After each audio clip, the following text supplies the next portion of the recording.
Hey guys. Okay, I'm giving a quick update on my garden. Everything is growing in well.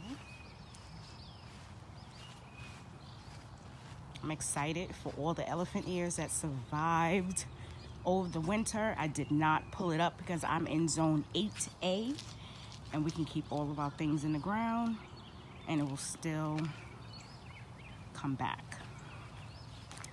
Now this is my new garden. I'm hoping that this will take. Elephant ears already starting to sprout up.